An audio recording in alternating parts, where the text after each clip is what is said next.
ஸ்ரீலங்கா வந்து இறங்கியாச்சு. Quick and ஈஸியாக இமிக்ரேஷனையும் முடிச்சாச்சு. லக்கேஜஸ் எல்லாத்தையும் பிக் பண்ணிட்டு நாங்கள் ஆல்ரெடி வந்து ஒரு 7 சீட்டர் வண்டி ப்ரீ புக் பண்ணியிருந்தோம். அதுவும் ஆன் டைம் வந்துருச்சுன்றதுனால ஏர்போர்ட்லேருந்து ஊர் சுற்றி பார்க்க கிளம்பியாச்சு. இந்தியன்ஸுக்கு மெயின் அப்டேட் வந்து நம்மளுக்கு வீசா கிடையாது. ஆனால் இடிஏன்னு ஒன்று ஆன்லைனில் நம்ம அப்ளை பண்ணியிருக்கணும். பயங்கரமாக பசி எடுத்ததுனால ஆன் த வேல ஒரு ஹோட்டலில் சோறு குழம்பு சிக்கன்னு பாப்பாய் மாதிரி எனர்ஜியெல்லாம் ஏற்றிக்கிட்டு நாங்கள் முதல்ல பார்க்க வந்த இடம் பின்னவாலா எலிஃபென்ட் ஆஃப்னேஜ்.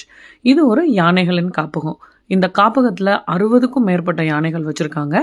காட்டில் அடிபட்ட யானைங்க, வயசான யானைங்க, குட்டி யானைங்கன்னு சொல்லி இவ்வளோ யானைங்க வச்சு பாதுகாத்துட்டு வராங்க.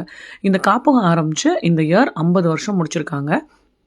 சில யானைகளை கட்டி போட்டு வச்சுருந்தாங்க. நிறைய யானைகள் வந்து காட்டில் இருக்கிறது மாதிரி ஃப்ரீயாக இருந்துச்சு.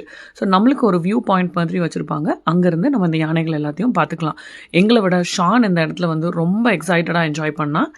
ஆனால் நாங்கள் இதில் ரொம்ப ஒரு மிஸ் பண்ண விஷயம் என்னென்னா, இந்த யானைகள் எல்லாத்தையுமே வந்து ஆப்போசிட்டில், இந்த காப்பகத்துக்கு ஆப்போசிட்டில் இருக்கும் ஆற்றுக்கு டெய்லி கூட்டிகிட்டு போய் இதை வந்து குளிப்பாட்டுவாங்களாம். ஸோ நம்ம யானைகளோட இறங்கி நம்மளும் அதுக்குள்ளே குளிப்பாட்டி என்ஜாய் பண்ணலாம். பட் நாங்கள் கிளம்புனதுக்கு முந்தின நாள் பயங்கரமாக வந்து மழை பெஞ்சு ஆற்றுல தண்ணி கூடி இருந்ததுனால அன்றைக்கி அந்த பாத்திங் செஷன் கேன்சல்டுன்னு சொல்லிட்டாங்க.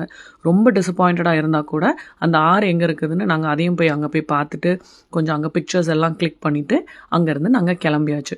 ஸ்ரீலங்காவில் இன்னொரு விஷயம் என்னென்னா, ஹோட்டல்ஸ் எல்லாமே வந்து ரொம்ப சீக்கிரமாக வந்து எல்லோரும் சாப்பிட்டுட்டு சீக்கிரமாக தூங்கிடுவாங்க போல் இருக்குது. ஸோ நாங்கள் எங்களோட ஸ்டேயை நோக்கி போயிட்டே இருந்தோம். ஆன் த வேல எங்களுக்கு எந்த ஹோட்டலுமே கிடைக்கல. கடைசியாக ஒரு ஹோட்டல் வந்து கிடச்சிது. நாங்கள் இறங்கி போய் பார்த்தா அவங்க ஆல்ரெடி வைண்ட் அப் பண்ணிட்டாங்க. நாங்கள் எல்லாத்தையும் க்ளோஸ் பண்ணியாச்சுன்னு சொன்னாங்க. பட் நாங்கள் ரொம்ப பசியாக இருந்ததுனால பரவாயில்ல வாங்க அப்படின்னு ரொம்ப ஸ்வீட்டாக அந்த ஆட்கள் எல்லோரும் எங்களுக்காக திருப்பியும் ஃபுட் ப்ரிப்பேர் பண்ணி கொடுத்தாங்க. அங்கே இருந்ததுலேயே எனக்கு ரொம்ப மோஸ்ட் ஃபேவரட் சிக்கனை விட அந்த தால். திருப்தியாக சாப்பிட்டுட்டு ஸ்டேக்கும் சேஃபாக போயாச்சு. டே 1 முடிச்சாச்சு.